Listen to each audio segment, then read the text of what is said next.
주님의 이 기쁨과 평화가, 성탄의 기쁨과 감격이 여러분과 가정에 가득하시기를 다시 한번 주님의 이름으로 축복합니다. 메리 크리스마스 인사를 많이 하셨으니까요, 우리 옆 사람에게 다시 한번 인사 한번 하기를 원하는데, 이번에는 이렇게 한번 인사했으면 좋겠습니다. 옆 사람 보면서 샬롬 이렇게 한번 인사. 샬롬, 샬롬. 샬롬, 어느 나라 인사죠? 유대인의, 이스라엘의 인사입니다. 서로에게 평화를 기원하는 샬롬은 평화, 평안이라는 뜻입니다. 아침에도 하고 저녁에도 인사해요. 놀라운 것은요, 우리나라도 안녕하세요 인사하잖아요. 그 안자가 이 편안한 안자잖아요. 우리나라도 비슷한 의미의 인사를 합니다. 참 놀랍죠. 그런데 여러분, 유대인들은 왜 그들의 인사말에 평화를 기원할까요? 왜 인사말이 그럴까요? 제가 이제 해외 생활을 오래 하다 보니까 인사말이 평화를 기원하는 인사말이 잘 없어요. 뭐 굿모닝, 뭐 이런 인사가 많지. 왜 그들은 평화를 기원하는 인사를 아침마다 저녁마다 이렇게 쓰고 있을까? 그것은 하나님이 자기 민족에게 정말 주시기를 원하는 것이 참 평화라고 그들은 믿기 때문입니다. 민수기 말씀을 보니까 여호와는 그 얼굴을 내게로 향하여 드사 평강, 샬롬을 주시기를 원하노라 할지니라. 하나님은요, 이스라엘 모든 민족들이 하나님의 평화를 누리며 살기를 원하셨던 것입니다. 그런데요, 너무도 감사한 것은 하나님은 이스라엘 민족뿐만 아니라 모든 나라, 모든 인류, 모든 사람들에게 하늘의 진정한 평화를 하늘에서 내려주시기를 원하셨습니다. 그래서 그 놀라운 평화의 선물이 뭐냐? 바로 우리 주 예수 그리스도의 탄생입니다. 오늘 크리스마스는 어떤 날입니까? 14절을 보니까요, 지극히 높은 곳에서는 하나님께 영광이요, 땅에서는 하나님이 기뻐하시는 사람들 중에 뭐요? 평화로다. 평화. 크리스마스는 어떤 날이냐? 평화의 날이라는 거예요. 평화의 날. 예수님이 이 땅에 평화의 왕으로 오셨습니다. 이사야서 9장 6절에도 보니까 예수님의 이름을 이렇게 또 다르게 표현하는데요, 그의 이름은 평강의 왕이다. 평강의 왕이다. 평강의 왕으로 오신 예수님, 사람들에게 정말 가는 곳곳마다 참된 평안과 평화를 주시기를 원하셨습니다. 그래서 유대인뿐만 아니라 예수님의 인사도요, 늘 샬롬이었어요. 가는 곳곳마다. 예수께서 부활하신 후에요, 제자들이 막 두려워 떨고 있었어요. 그때 그들에게 짜잔 하면서 나타나셔서 하셨던 말씀이 샬롬, 이렇게 말씀하셨어요. 요한복음 20장 19절에 보니까 이날 곧 안식 후 첫날 저녁 때 제자들이 유대인들을 두려워하여 모인 곳에 문들을 닫았더니 예수께서 오사 가운데 서서 이르시되 너희에게 샬롬이 있을지어다. 요한복음 20장 21절에도 예수께서 또 이르시되 너희에게 평강이 있을지어다. 아버지께서 나를 보내신 것 같이 나도 너희를 보내노라. 이처럼 주님은 제자들에게요, 평안, 평강, 평화를 정말 주시기를 원하셨다. 그런데요, 오늘날 우리에게 가장 필요한 것이 있다면 뭘까요? 이 평화가 아닙니까? 지금 이 시대에 가장 필요한 것이 뭐예요? 평화예요. 지금 이 시대에 가장 필요한 것은 여전히 평화입니다. 평화의 왕이신, 사실 그들은 예수님이 필요한 거예요. 지금 온 세상은요, 평화를 갈망하고 있습니다. 하루빨리 유럽과 중동의 전쟁이 종식되고 평화가 오기를 기대하고 있어요. 우리나라에도 가장 시급한 것이 무엇입니까? 평화잖아요. 네? 무엇보다도 지금 우리에게는 평화가 간절히 절실하고 있습니다. 오늘 하루만이라도 대한민국의 모든 국민들과 정치인들에게 주님의 평화가 임하기를 소망합니다. 그들이 평화를 누려야 돼요. 정치인들도 사람이잖아요. 어떻게 매번 그렇게만 삽니까? 그런데요, 예수님이 우리에게 주시는 이 평화는요, 이 세상이 주는 것과는 달라요. 가끔 세상도 우리에게 평화를 약속하지 않습니까? 대표적으로는 사실 오늘 누가복음 다 읽지 않았지만 누가복음의 배경이 되는 초대 로마 황제 아우구스투스죠. 그는 직업 군인을 양성했습니다. 그 유명한 로마의 길을 닦았어요. 지중해를 중심으로 전 유럽을 정복한 대제국의 황제였습니다. 이 사람이 딱 통치하고 나서부터 200년 동안을 뭐라 그래요? 역사가들은 팍스 로마나, 뭐냐면 로마의 평화다, 그렇게 불러요. 팍스 로마나.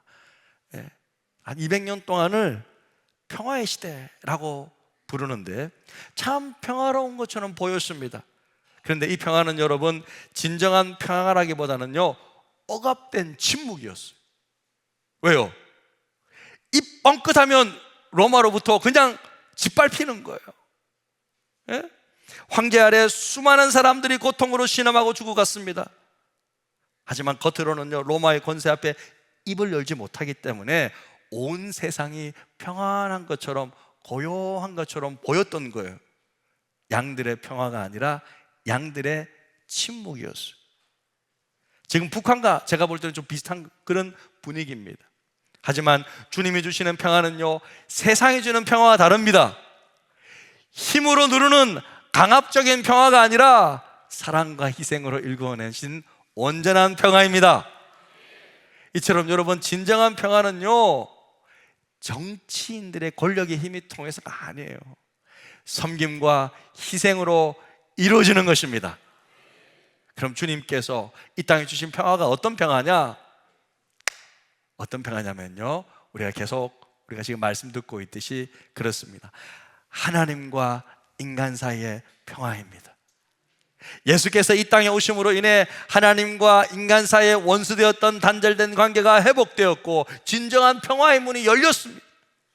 세상에서 경험되는 평화는요, 일시적이잖아요. 조건에 따라서 늘 바뀌잖아요. 그러나 예수님이 주시는 평화는 우리의 내면과 영혼 깊은 곳에서 시작되는 영원한 평화라는 것. 그리고 주님이 우리에게 주시는 평화는요, 원수된 인간 사이에서의 평화예요. 원수된 인간 사이에서의 평화.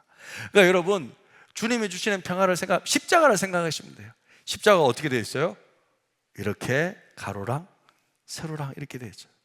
하나님과 우리 사이에 연결된 평화, 사람과 사람, 이웃과 이웃과의 연결된 평화, 이게 십자가잖아요.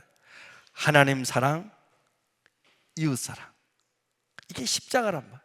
그러니까 이 평화를 주시기 위해서입니다. 에베소서 2장 14절은요 이렇게 말씀하는데요, 그는 우리의 화평이신지라 둘로, 여기서 둘로 하나를 만드셨대. 여기서 둘이라는 것은요, 유대인과 이방인이라고 그래요. 물과 기름이에요. 절대 섞일 수 없는 존재들이에요.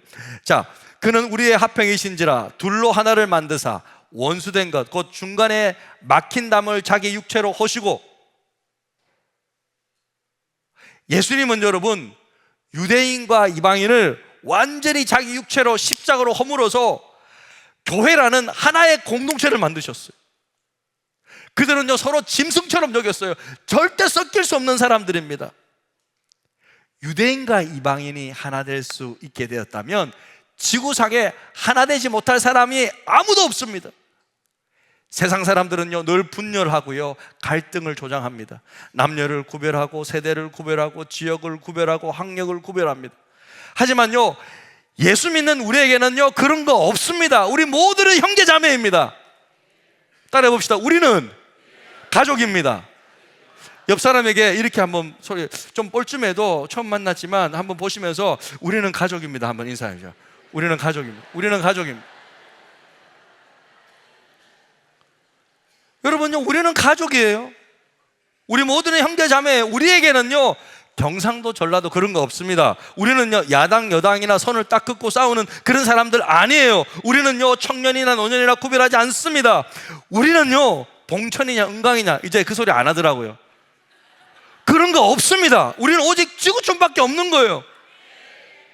우리는 하나예요. 우리는 하나입니다. 예수님이 우리를요, 평화의 사도로 불러주셨어요. 그래서 우리는 어떤 자리에 있든지요, 싸우고 있으면요, 그곳에 가서 화평케 하는 사람이 되어야 돼요. 여러분은 어떤 사람이냐? 여러분은 피스메이커들이에요. 뭐라고요? 좀 띄워주세요. 여러분은요, 피스메이커, 평화의 중재자라는 거예요. 평화의, 왜? 마태복음 5장 9절에 보니까 우리 같이 한번 읽겠습니다.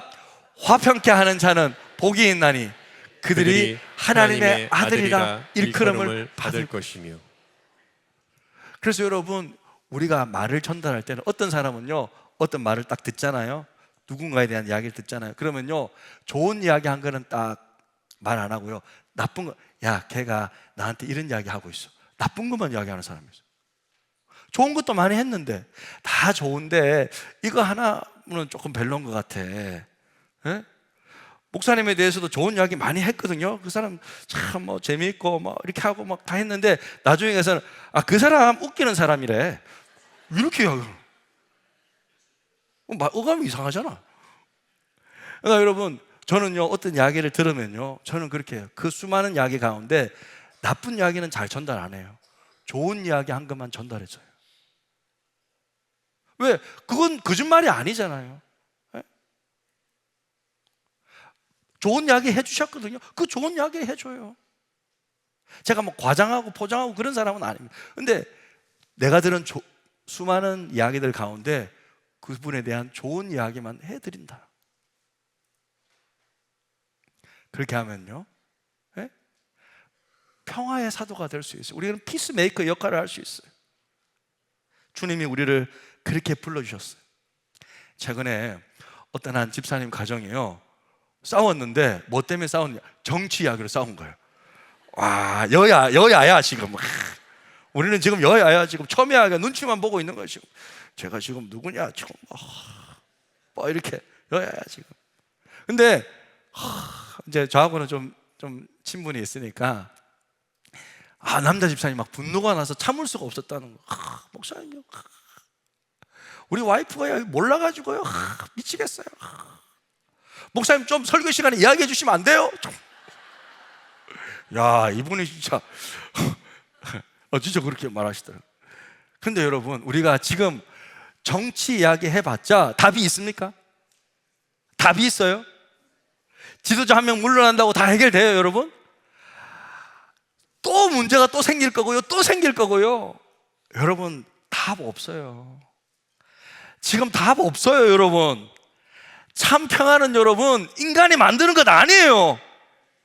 진짜 아니에요, 여러분. 이것을 빨리 아셔야 돼요. 빨리 깨달으셔야 돼요. 득도하셔야 돼요. 득도하니까 이상하네. 여러분, 깨달으셔야 돼요. 하나님이 우리에게 주셔야 하는 축복이 평화라는 거예요. 네? 정치 이야기로 싸울 시간이 있으면요, 기도 한 번 더 하시길 바랍니다. 그 시간에 기도하세요. 왜 그거 답 없는 이야기 계속 합니까? 사랑하는 성도님, 우리는요, 이 세상 속에서 평화의 증인으로 부름받았습니다. 우리는 가는 곳마다 예수님의 평화를 전하는 삶을 살아야 할 줄로 믿습니다. 고린도후서 5장 18절, 우리 다 같이 한번 큰 소리를 읽겠습니다. 시작. 모든 것이 하나님께로서 났으며 그가 그리스도로 말미암아 우리를 자기와 화목하게 하시고 또 우리에게 화목하게 하는 직분을 주셨으니. 우리에게 어떤 직분을 주셨다고요? 화목하게 하는 직분을 받았어요. 네? 우리는 화목하게 하는 직분을 받았어요. 깨트리는 직분은 마귀가 하는 거예요. 화목하게 하는 직분은 하나님이 주신 거예요. 예수님이 하신 거예요. 사랑하는 성도 여러분, 우리 모두는요, 우리의 가정과 직장과 사회 속에서 평화를 이루는 사람으로 하나님이 불러주셨고, 하나님은 우리를 평화의 사도로 쓰시기를 원하십니다. 그래서 막 친구 중에 요즘 뭐 만나면 그렇잖아요. 친구 중에 만났어요, 또 누가 막 정치 이야기로 열을 냅니다. 예를 들면 열을 내고 있으면 끝까지 한번 들어주고요. 그래서 답 있어? 답은 없지. 아, 그래? 그럼 교회나 가자. 친구야, 교회나 가자. 교회 가자. 교회 가면 답이 있어. 여러분, 우리는 답이 있잖아요. 예수 그리스도라는 답이 있잖아요. 평강의 왕으로 오신 예수 그리스도라는 답이 우리에게는 있잖아요. 여러분, 하나님 우리에게 정답을 보내주셨잖아요. 얼마나 속 시원합니까? 여기가 진리다, 저기가 진리다, 여기가 구원이 있다, 저기가 구원이. 예수님은, 하나님은 우리에게 정확한 답을 주셨잖아요. 온 성경이 수백 년부터 예언해서 이 정답을 오늘 나타났습니다. 우리는 이 땅에서 정답을 알았으니 주님의 평화를 이루는 사람이 되어야 할 줄로 믿습니다. 사랑하는 성도 여러분, 말씀을 마무리합니다. 예수님은요, 이 땅에 참 평화의 왕으로 오셨습니다. 예수님은 하나님과 우리 사이를 화목하게 하셨고, 우리의 내면의 삶 속에서 참된 평화를 이루어 주셨습니다. 오늘날 전쟁과 혼란, 정치적인 분열과 고통 속에서도 예수님은 여전히 우리에게 평화를 약속해 주셨습니다. 성탄절은 어떤 날이냐? 성탄절은 참된 평화를 주시기 위해 오신 예수님을 기념하며 그분을 우리의 삶 속에 모셔드리는 날입니다. 오늘 이 자리에서 참 평화의 왕이신 예수님을 마음에 모시고 그분이 주시는 평강을 누리시겠다고 결단하는 여러분 다 되시기를 축복합니다. 주님의 평화가 여러분과 여러분의 삶과 가정과 사업장에 가득하기를 진심으로 축복합니다. 또 우리 다 함께 기도하기를 원합니다. 다시 말씀드립니다. 참 평화는 여러분, 우리 인간이 만드는 것이 아니라 반드시 하나님이 주셔야 되는 하나님의 하늘의 축복이에요. 성탄의 아침에 우리가 기도할 때 이 땅 구석구석의 사람들에게 주님의 평화가 임하기를 소원합니다. 저 북녘 땅에도 주님의 평화가 임하기를 기도합니다. 저 아프리카 굶주리는 아이들에게도 주님의 평화가 임하기를 기도합니다. 전쟁으로 고통받고 있는 나라와 민족들에게 주님의 평화가 있기를 기도합니다. 우리나라의 믿는 정치인들에게 하나님의 양심이 임하고 주님의 평화가 임하여 서로를 죽이는 정치가 아니라 모두를 살리는 정치를 할 수 있기를 기도합니다. 또한 지금도 은행 이자 때문에 힘들어하는 이 땅의 많은 가장들에게 오늘만큼은 주님의 안식과 평화가 임하기를 기도합니다. 질병으로 고통받는 우리 환우들에게도 주님의 평화가 가득하기를 간절히 기도합니다. 물이 바다 덮음같이 성탄의 기쁨과 평화가 이 땅에 가득하기를 주님의 이름으로 축복합니다.